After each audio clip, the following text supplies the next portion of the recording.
All right, we live. I'm very excited to introduce you to today's guest. Today, I interview RYT 500 yoga teacher, a yoga teacher trainer, a licensed massage therapist, a functional range conditioning mobility specialist, and studio manager of the brand new Black Swan Yoga Denver at Capitol Hill. On today's episode of Welcome to the Winner Circle, Sean Riley. How's it going? Oh man, thank you, Derek. That's a beautiful introduction. Yeah, it's great to see you, man. Thanks for having me on here. Yeah, I'm excited, man. I'm excited, and just to see you doing this is pretty awesome. Thank you. I'm excited to chat with you. And so this podcast, I try to keep it very positive, very inspiring, upbeat, particularly relevant in today's time. We need some more light. So let's shine some light with this first question. What do you love about your world right now, Sean? Gosh, I love that I have the ability to switch my perspective. I think that to realize that I don't have to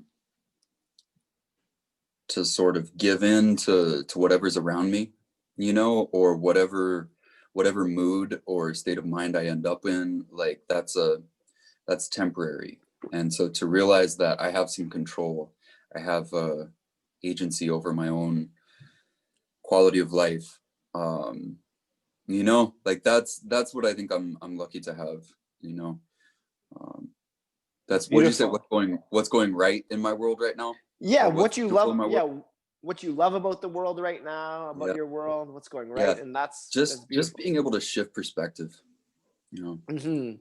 And one question that I ask everyone right at the start of the podcast is concerning your mission, and I feel like our mission is so important. It serves as our North Star in our life. So that's my question to you, Sean, is what is your life mission here on this reality plane?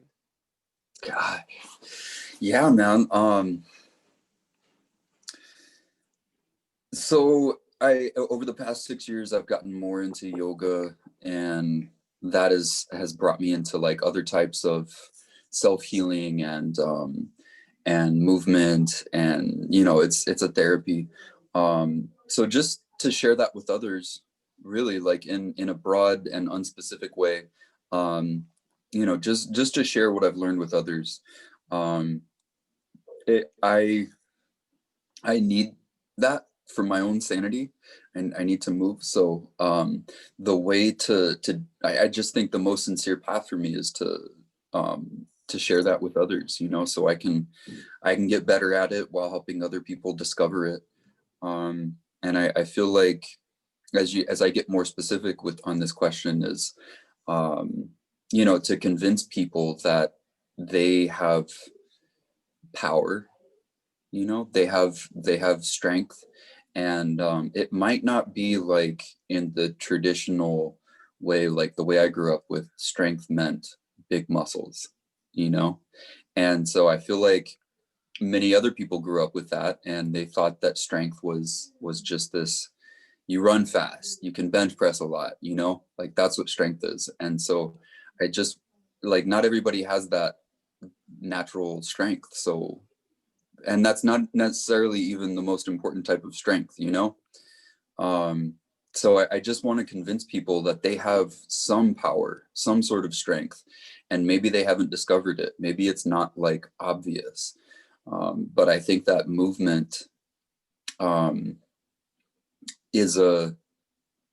you're going to find some sort of movement that works for you. And people are often scared off by like organized team sports and competitive sports.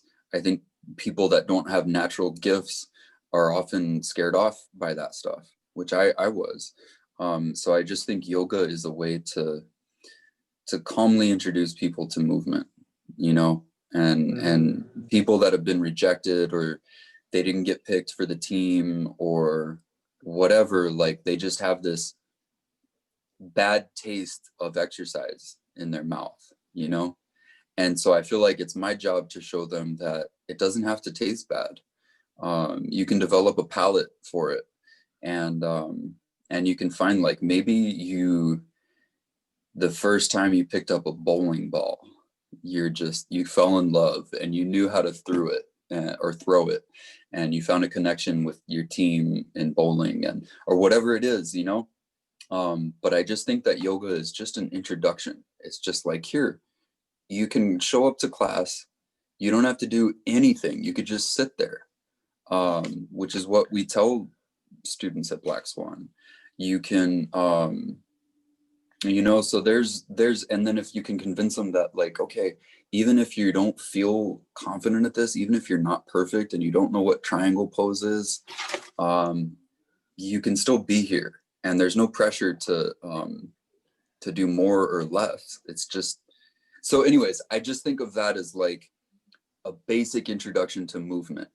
And then once they get confident and they feel like, okay, I can move, I can do a standing splits, and I can do some yoga postures, and I can follow along and keep up with the class, then they might be ready for like a Kundalini class, or maybe they're ready to try running. Maybe they try martial arts, but I just think of yoga as like, that was their introduction, and they realize, okay, my body, you know what, it kind of feels good if I move, you know. So that's like a, going back to, like, what is my mission. That's my mission, is just to convince people, because I think they have this mental block, and they have all these obstacles that they may have created, or maybe they have an injury they didn't create. And so there's so many hurdles, towards movement. So I want to remove those hurdles for people, and I want to make movement accessible, because I think that there's no person out there that doesn't need movement. I mean, unless you're a paraplegic, or unless you just can't move. And even then, I got meditation for you, So I want to reach these people, and I want to help these people. So that's my mission. That's a Yeah. very worthy mission. And so Yeah. once we know our mission, one thing that is true to me is, once we know our mission, it's to enjoy the process, and know that by moving forward in living that mission, we're doing it. This is it. And that's a bit different, to the model that a lot of society has taught us, that is so destination orientated. When I do this, when I get this, rather than appreciating the journey, the process, enjoying the ride. That's where all the sweetness lies. So my question to you is, how do you enjoy the process? What does your process currently look like? What does your win look like to you today?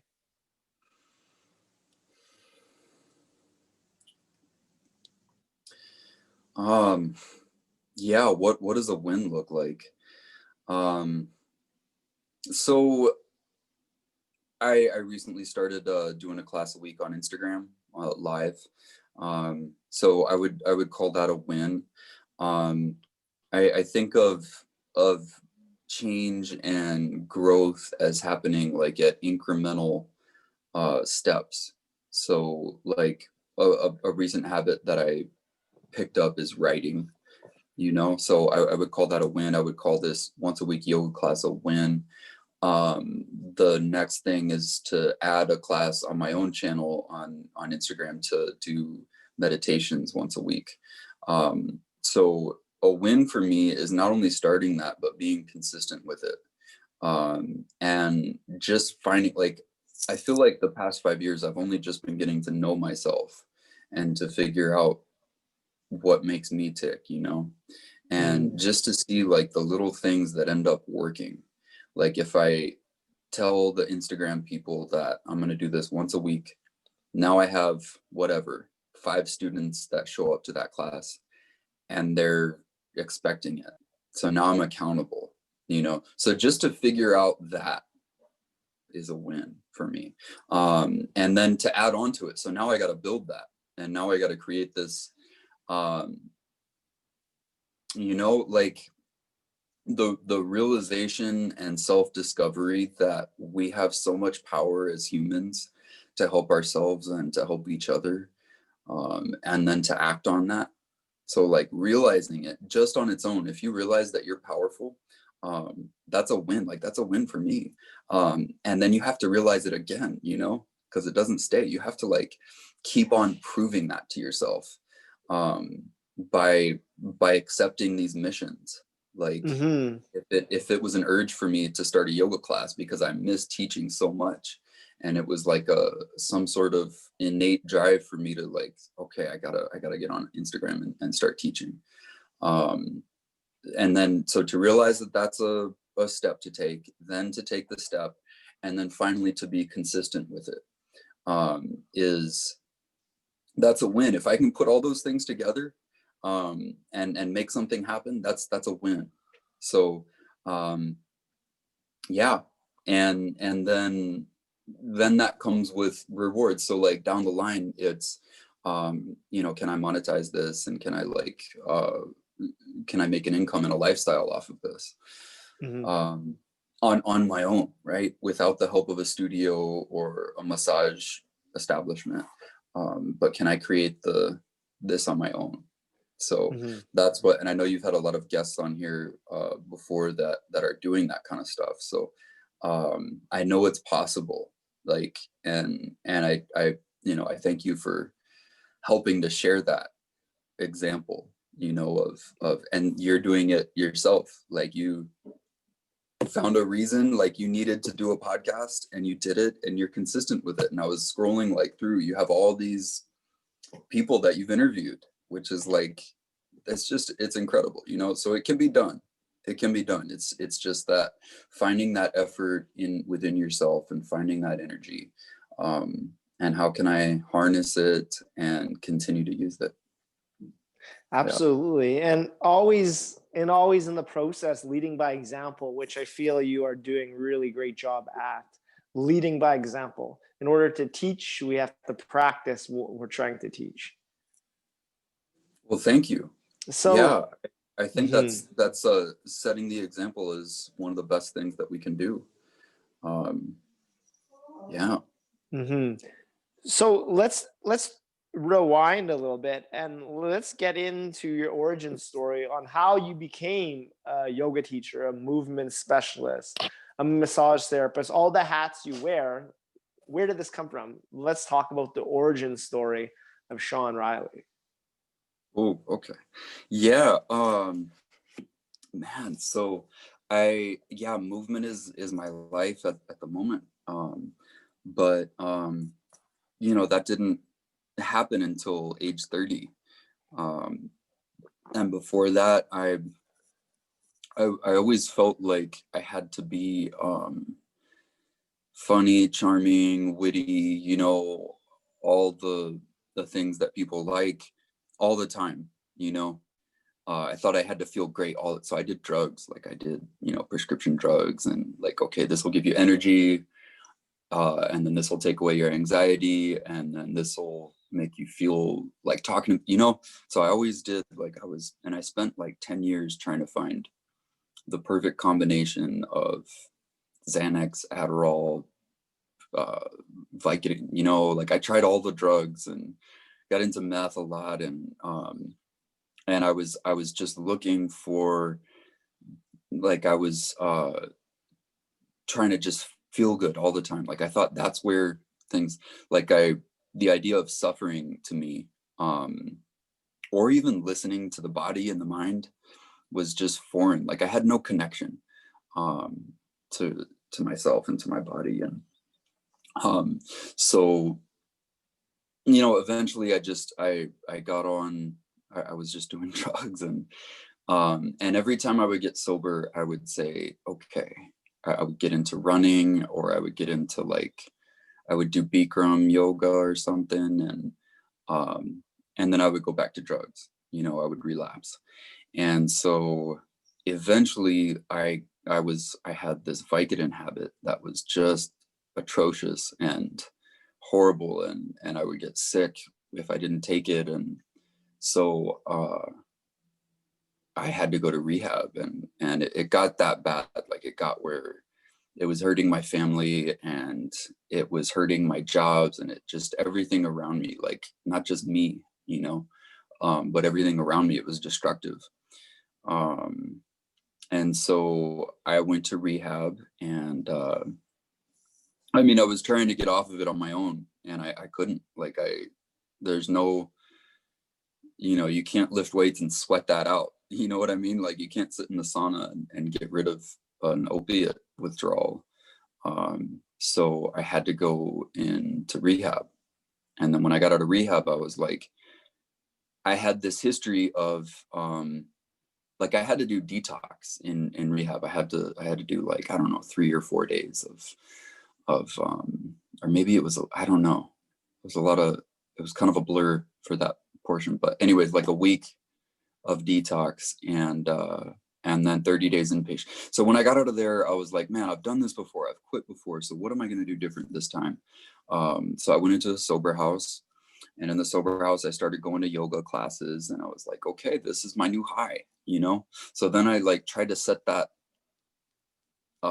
intention of, I still have this desire to get high, but I can't do drugs. I've tried that and it doesn't work. So now I have to find physical fitness and that dopamine that you get, and just all the benefits that come from exercise. So I knew that. So I couldn't say I discovered it, but I started to act on that, and take yoga classes all the time.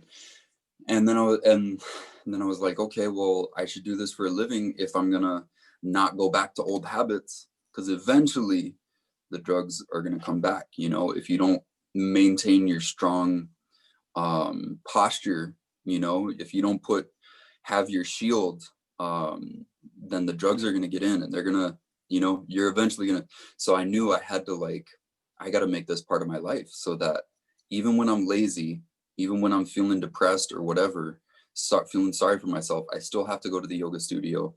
Um, I still, because now I have students and now I have a job that depends on it. So I put myself in that position where I started teaching yoga, and I thought it would be like, okay, I'll do this part-time. And at the time um, I was a writing tutor at the community college in Austin. And so I started part-time, and I thought it would just be that. And then it grew into like a full-time thing. And now it turned into managing the studio, and different types of yoga and different types of movement. And I love the gymnastics rings now. And I love martial arts. Like I'm really into jujitsu now. Um, and just like realizing that there are other sources, because I was going to one source for connection and love and beauty in life. Like I was just going to chemicals, and I had to train myself to find other sources for that. Like there's yoga, there's breath of fire, there's the Wim Hof. I mean, I take ice showers, or cold showers, and um, so but yoga was the start, and that was like the shift that led to all this other stuff, and Mm-hmm. meaning in life. Like um so yeah, it was going from drugs to doing yoga, and still like trying to get high, and find that sense of balance, and sort of coming to a realization that you're not always going to feel good, and that's okay. And so you kind of have to get used to having bad days, and then if you're not doing drugs, there's not as many bad days, you know um so yeah, it took a long time to learn that, and I'm still learning. Mm-hmm. So for someone that's listening, or someone that's in a drug spiral themselves, in that loop, Mm. what advice would you have to that or those individuals to escape that pattern? um I mean, everybody does it on their own. Like everybody find something different that works for them. So it'd be hard to say. I think the main thing is you find a replacement, you know. Um, so one of the things any drug addict knows is that the easy part is quitting drugs. The hard part is staying quit. Um, so if you can get to a space where you have a clear head, if you can quit, just quit for like, don't even say I'm going to quit for the rest of my life. Just say I'm going to quit for a day or a week or whatever it is. Get to a space like that where you have a clear head and you're calm, and find a replacement for that. So, and don't expect it to be easy. Maybe you have to start from scratch and you have to build, you have zero skills. Like if yoga is your thing, but like maybe it's building, maybe it's restoring vintage cars, you know, maybe it's dancing, or maybe it turns out you're a really good therapist, and you can counsel people. So it's, you have to get to this clear head where you know it's you that's telling you something, and it's not the drug saying this is awesome, you're good at this thing. Because you can do drugs and say, oh, I'm great at math, or I'm great at engineering, or you know, it's but that's the drug talk. So you need to get to a clear space and you need to find a replacement, something that you're passionate about, and then try replacing your high with that thing, something that's consuming. You have to give yourself to this thing. And you're gonna have to sacrifice other things. You're gonna have to sacrifice comfort. Expect it to be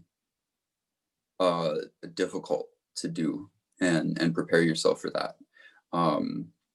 You know, but also expect that if you're diligent with this pursuit, that you will be rewarded by, you know. And the thing that's different, like with drugs, you get tolerance, and so it takes more drugs and more to get the same feeling, and then eventually you never get that same feeling, and it's just like you're doing it to just be normal. But when you find like if you picked up a meditation practice, the benefits only grow as you continue doing it and you get more into it, you know. So it multiplies over time, but you have to be willing to like work through that period of maybe figuring out what the thing is. Because once you get good at like, or once you get at least familiar with jujitsu or something, then you like kind of start to crave it, and then you crave it more, and then you're addicted, you know. So I found that like if you have this obsession with drugs, the obsession part is okay, right? It's the drugs that are bad. So what else can you get obsessed with? Obviously drugs aren't working out if you're in this space. So what else, what is the other obsession? What can you get passionate about? And it probably won't be easy to find that thing, especially if you don't have a background of like passion or interest in other things besides drugs. Like maybe since you're 12 all you do is drugs, so it's going to be pretty tough to find that thing. But once you do, you know, there is a really amazing rewards for that. Yeah, Yeah. it's interesting. And as you say this, I think you could replace drugs with like TV or social media or whatever someone's vices are. The same strategy would imply would apply. Replace the thing that is no longer serving you with something that will. Um, Yeah. in this process, Sean, what gave you hope? How did you stay on track when you finally got the momentum to bring you where you are? What gave you hope? What kept you on track versus all I've those other times where you relapsed? yeah. I I've been very lucky. So I think it was a combination of things. Like I've been very lucky to have um just a amazing family and friends, that you know, once you start doing yoga or other healthy stuff, then your community is made up of healthy people. Whereas if you're doing drugs, that's your community, you know? So I was able to, over years, slowly replace people. You know, you got to get rid of people. Um, there's nothing like that old friend that you like to get high with that, you know, that's very hard to resist. So you have to replace people. Um, and that was huge because even though I was doing drugs, like it really hurt when my family wouldn't talk to me. So I thought of that as like, you know, I can't lose that because that's more important than the drugs. So I mean, you know, realizing that was a big step. Um, but yeah, so you replace the people that you're with, and you put yourself in where you're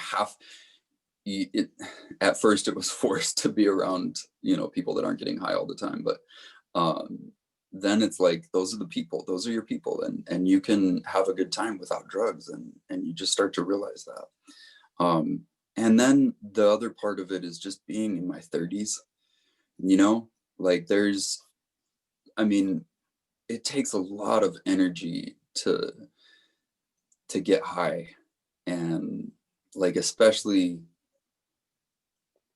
as much as you need to, you know, like you'll spend your day searching for drugs or somebody with drugs or how to get money to get high, and you know, so it just becomes such an energy intensive, and then you do the drugs and then you have to recover.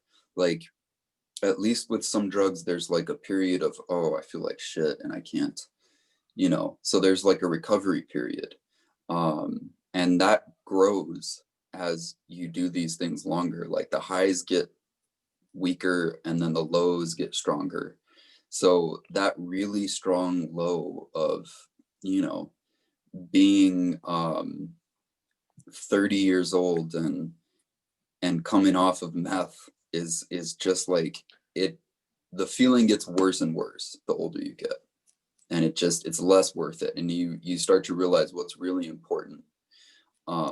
So that's what's kept me like continuous with it, is like I want family and I want friends and I want you know, uh, love and just all the things that you can't have with drugs. So Hmm. at some So point I just came to that realization.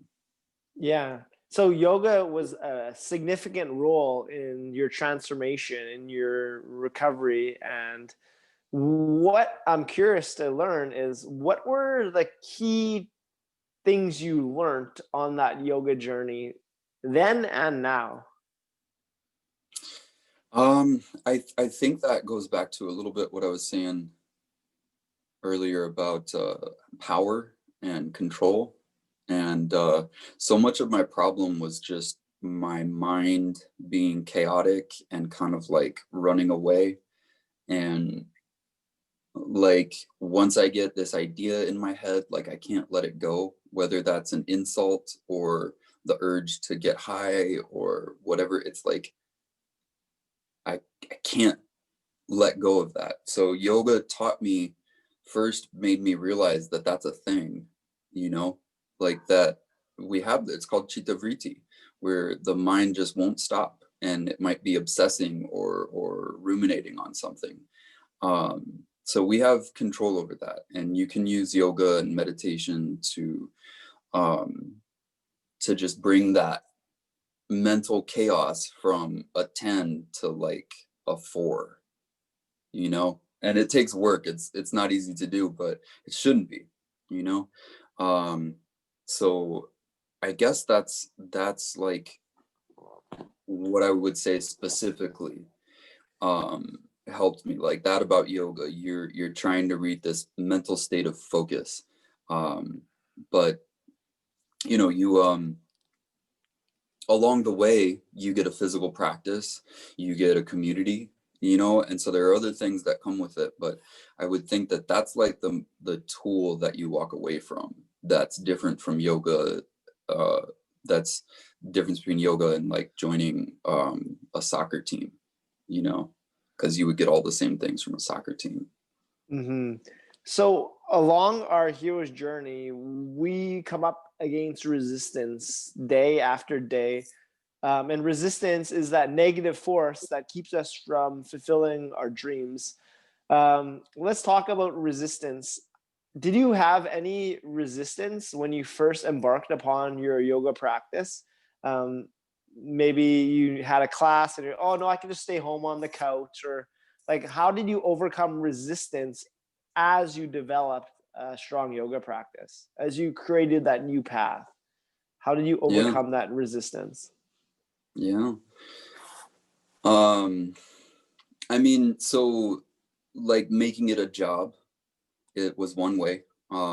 Because I guess I don't know, I've been good about just, I've always been good at showing up to work. Um, Hmm.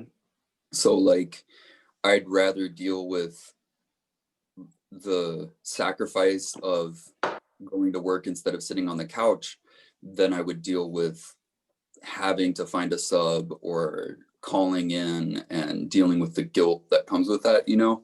Yeah. Um, so that's a way to deal with the resistance. Um, yeah, but like, so something I've done recently is, so like in Denver, you can get really cold water. And so I've started taking cold showers.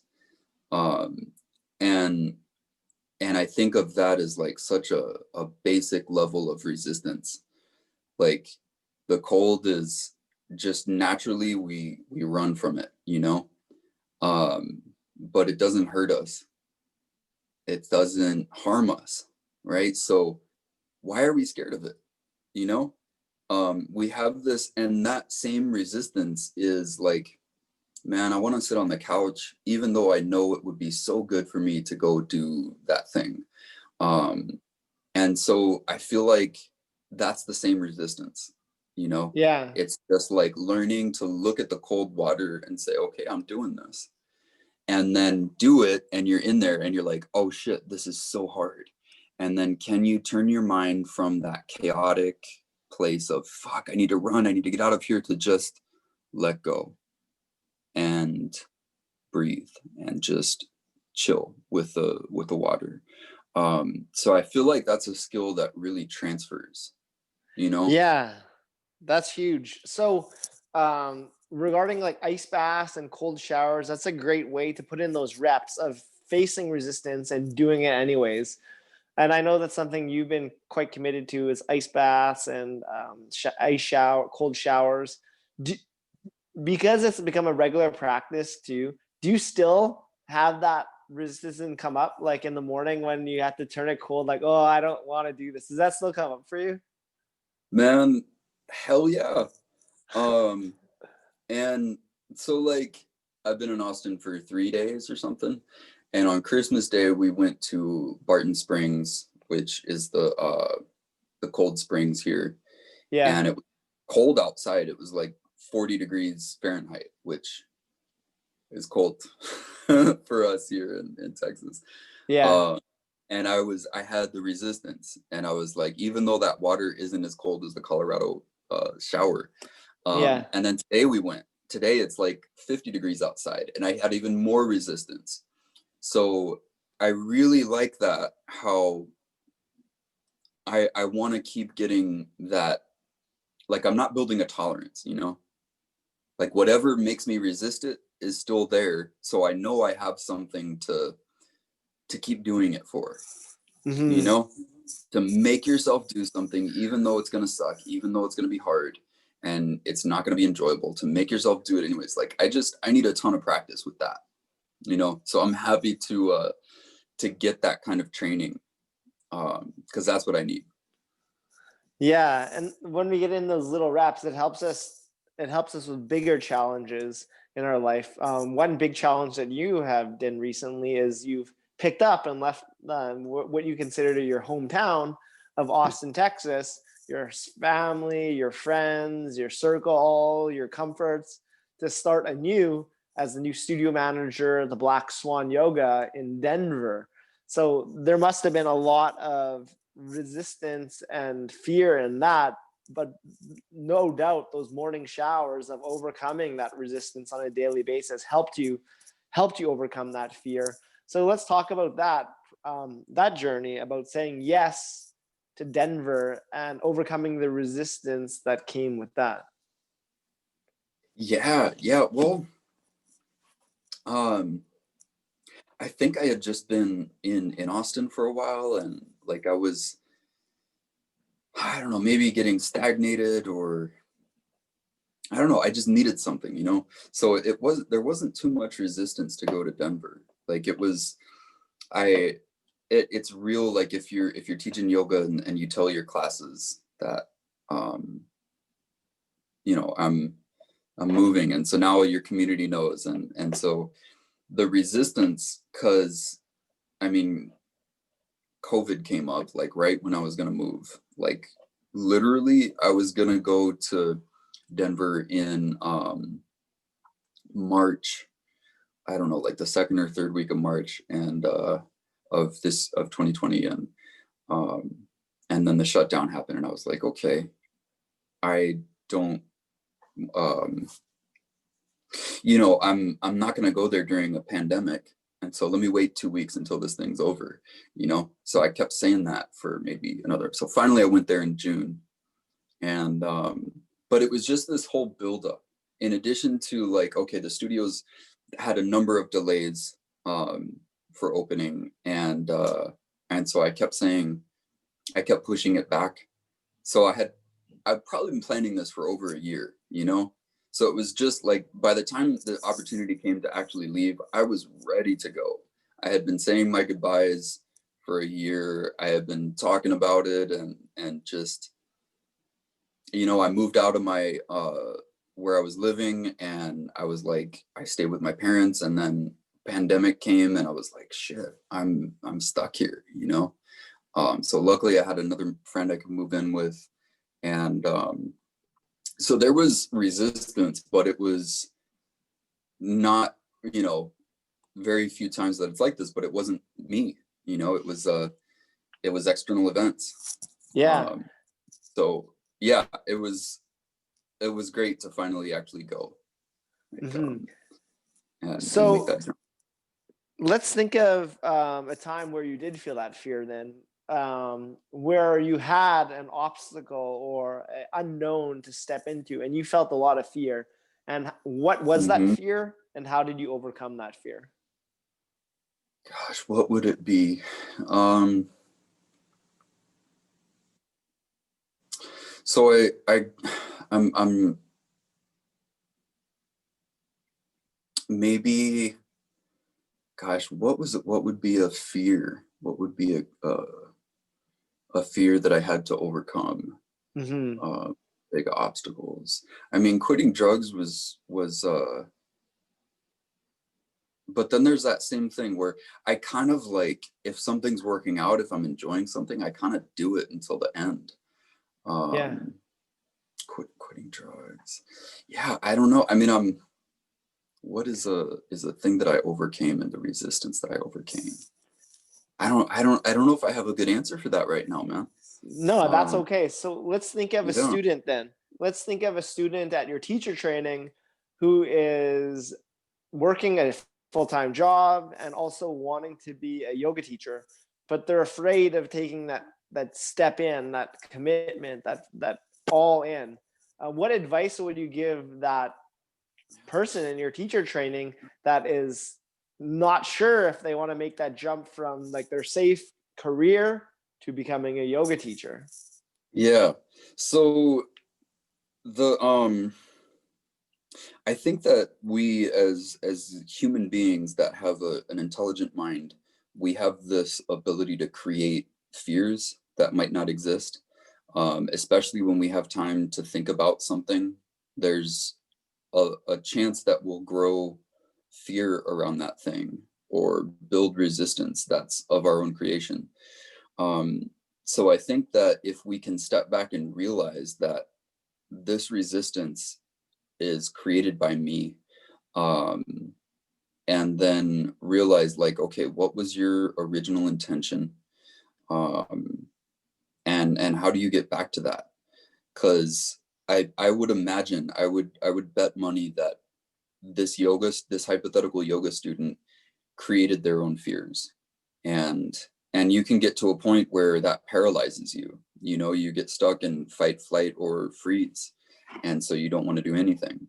Or you don't want to take that forward step. So I think if you just, I mean, meditation is one way to get there, you know, where you can learn to drop um, that resistance, that false idea that you can't do this, or that this is going to be too hard for you to handle.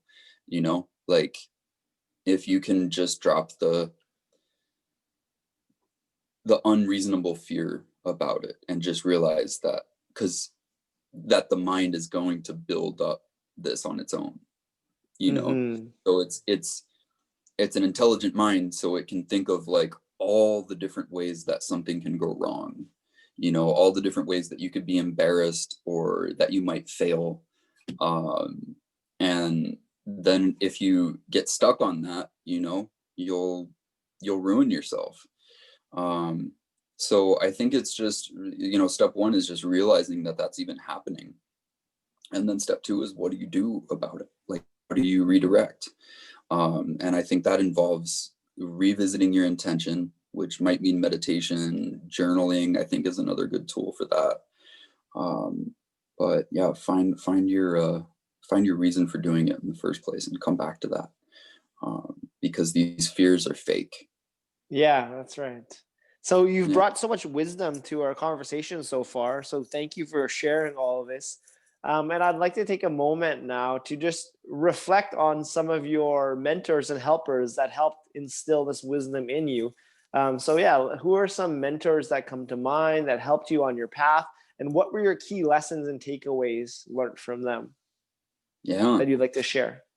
Yeah, good question. I mean, my parents are um pretty helpful with that. My mom taught me compassion and love, and my dad taught me hard work and discipline, and doing things even though you don't necessarily like to. Um, and so I would say like that, you know, I can't even imagine how much that's helped. You know, that's hard to describe. So, um, and then like in the yoga community, you know, Madeline Chen was very instrumental in just guiding me along and kind of like seeing some potential in me and saying like, okay, let's give this guy some opportunities. Um, you know, and then like right now, my jujitsu teacher Charles is Professor Charles is, um, you know, he's been a really good influence as far as like, um, he's just got these ways of like keeping you motivated, and you know, the reward is kind of hidden almost. But yeah, just seeing how people um make it through their own issues.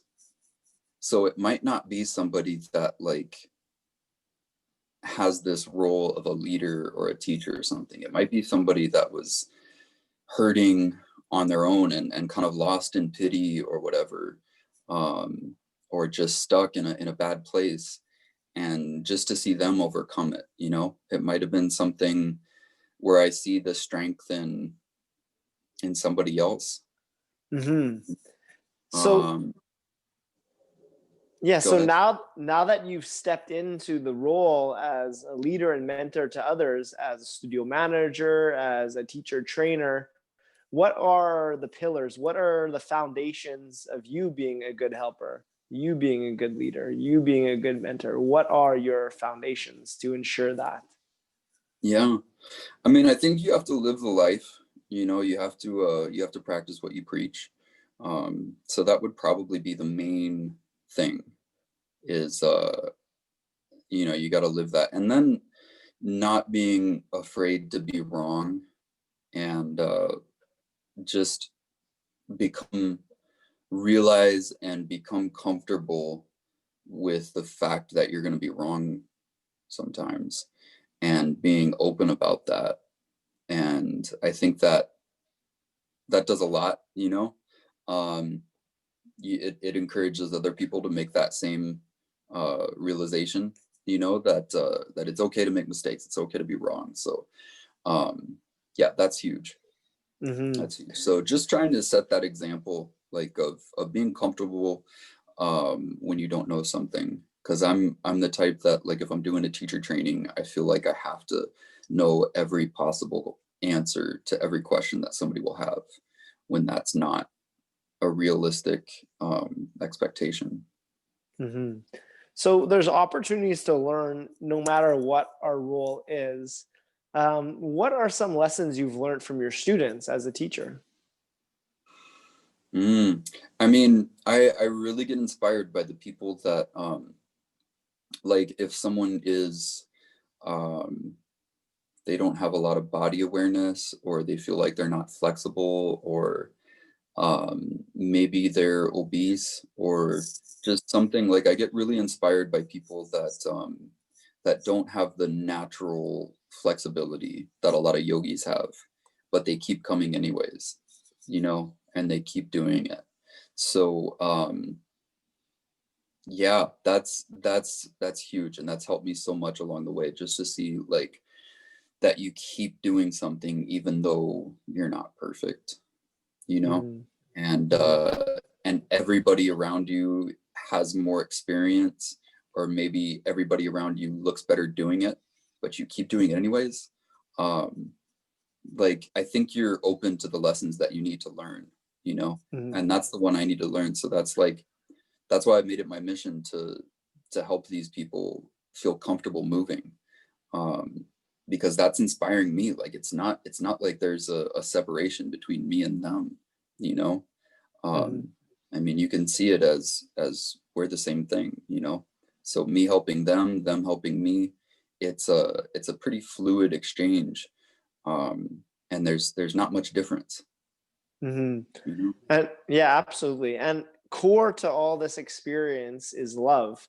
And you mentioned that your mom has helped you really understand what that means, love, as well as all the people you've met on your path. So, Sean, what does love mean to you today?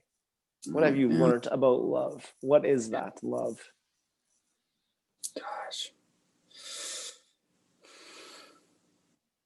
I don't know if I'm gonna be able to. I'm gonna try to answer this question, but yeah, I don't know how well I'm gonna do. Um, Love is connection, compassion, understanding. It's being willing to sacrifice something that you enjoy for somebody else. Um, yeah, that's a tough question. Um, what is love? Yeah, just continuing to devote yourself to something and continually coming back to it. Um, like, I think of the people that I love, and think of why I love them, and it's all about that connection, that feeling that it's okay to be myself. Um, but at the same time, like, I think with someone you love, um, like, there's almost a responsibility there to help that person grow, you know? So if you love Mm-hmm. someone, you should be helping them grow. It shouldn't just be like candy and butterflies, you know?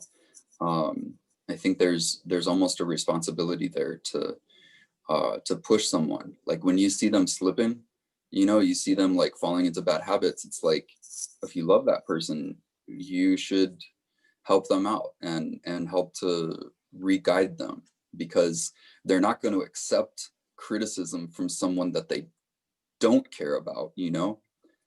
The only person you're going to accept criticism, if you're, you know, a normal person with normal insecurities, then I think it has to be somebody that you love that tells you, hey, you're fucking up, you gotta um you know, you gotta make a change. um Mm-hmm. yeah. Beautifully said. I think you said that just right. So Thank you. yeah, as we move to the end of the podcast, I have a few more questions for you that I ask all guests. And this next one's a big one. And that is, what, on all your journeys and all your travels and all your adventures thus far, what has been the greatest life lesson that you've learned that you'd like to share with our audience? Just that you don't always have to be comfortable. Um, like I think we've talked about suffering a couple times in the past hour. So just that you will suffer. Um, First, just realize that and learn that it's not so bad, you know, Mm-hmm. and that you have some control over that, but some of it is inevitable. So being willing to suffer, being willing to sit through the moments that are tough, and have the clarity of mind um, to realize that this is temporary and Mm-hmm. you're not always going to suffer. Um, but yeah, can you get more comfortable being uncomfortable? Mm-hmm. And a small shift in the mind that this suffering is happening for you. Mm, That helps me. yeah. Oh, okay. I get it. Yeah. Mm-hmm. Man, I'm gonna have to ponder on that one, man. This is happening for me. I mean, Jocko Willink says, uh, when plans go wrong, he's like, "Oh, good.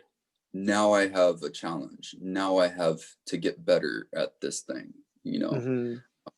So that makes sense. Suffering is for you. It's serving you. It's helping you grow.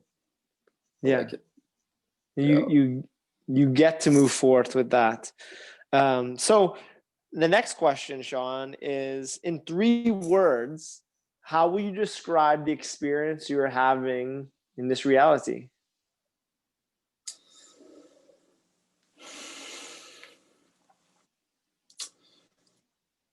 Patience. Um,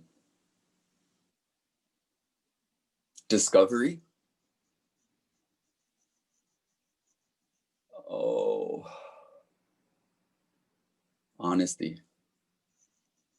Patience, discovery, honesty. Sounds like a wonderful experience you're having. I Okay. mean, yeah, yeah. Mm-hmm. So for my final question, we rewind the time to revisit your origin story. We're going to fast forward in time, and we're going to be alongside the 85-year-old Sean Riley. What does life look like for an 85-year-old Sean Riley? What is the legacy that you've left in your years here on Earth? Um, the 85-year-old Sean is still doing yoga every day. He is still teaching yoga classes, still massaging, and has established himself as uh, still a yoga teacher. So now I'm a 50-year yoga teacher, and then also surrounded by family and friends and kids and grandkids, um, and all of us moving. There's monkey bars. There are mats on the floors for people to roll around, and um, there's grass. There's plants outside. There's green. Um, there are, and I'm moving well, by the way, at 85. I don't have any injuries. I'm able to do, pull-ups and push-ups and jujitsu, and um, gosh, that'd be a good writing exercise to clarify that a little bit more. But Mm-hmm. that's basically it. Yeah. Still So moving, still doing the things that keep me alive and young. okay, so I want you to take a moment here. Maybe you could close your eyes, and I just really want you to envision this 85-year-old Sean Riley, been teaching yoga for 50 years, family, friends, grandchildren around you, grass, monkey bars, push-ups, pull-ups, being able to move without restriction, without pain. really feel how this experience would be.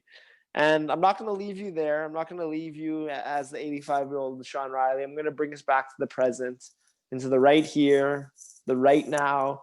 And that 85-year-old Sean Riley leaves you, the current day Sean Riley, with a message. What does he tell you?